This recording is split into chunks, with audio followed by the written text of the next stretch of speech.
What we've realized through studying the physiology of muscle tissue and the myofascia is that we can actually change that structure back to not only its normal structure, but maybe better than before this particular person started feeling the inflammatory process or pain. So it's corrective in nature. My experience with myofascial release started years ago with just manual therapy. My fingers, my hands, finding trigger points, pushing on them, rubbing on them.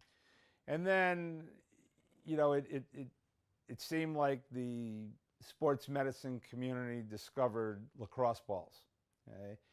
And I still see people today using lacrosse balls or you know, the next generation was foam rollers, and now we have vibrating foam rollers. And I still see people doing it wrong. Okay? They just roll and roll and roll and roll. And that's really not how you use a myofascial release tool.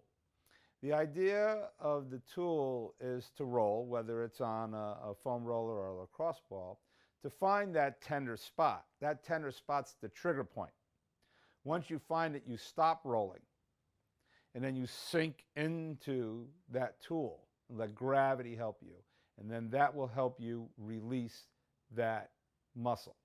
Now, I've known Nick Bartolotta for quite some time and really admire his approach to sports medicine. And so if Nick called me and said, I have something to show you, then I answer the phone. And that's what he did. So I got a call from Nick Bartolotta, and he walked in the door with this that he called the Rolflex.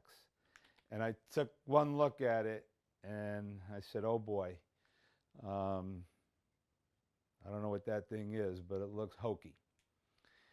But it's Nick, okay? So anybody else, I might not have really listened to what they had to say. But because it was Nick Bartolotta, I said, well, I better listen to this because this guy knows what he's talking about. And it took me all of about 20 seconds of doing a self-myofascial release with this tool to realize that this is the actual best myofascial release tool on the market. And that includes a $3,000 percussion unit. This can be used by a practitioner on your athlete.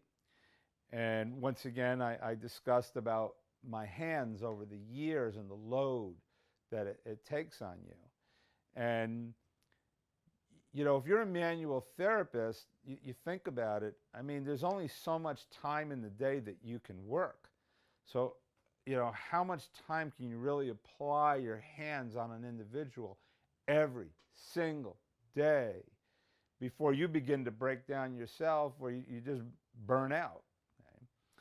So tools are good. Good tools are good. And this tool is really good for two reasons. One, as a practitioner, you can use it and save the load on your hands, which means you can work with more athletes, okay, because you're not punishing yourself as much. And then you can also give this tool to your athlete because there's self-myofascial release videos that Nick has created specifically for this. So you have your athlete in your training room. You apply a myofascial release technique using this, and then he takes this tool home and he can use it at home on himself. And one of the great things about this tool is that when you do myofascial release, this is my opinion, in my opinion, one of the great things about this tool is when you do myofascial release with a lacrosse ball or a foam roller, you are basically limited to gravity, where this you're not. Okay? This is almost a biofeedback tool where you put your limb, whatever it is that you're trying to release, let's say you're working on epicondylitis,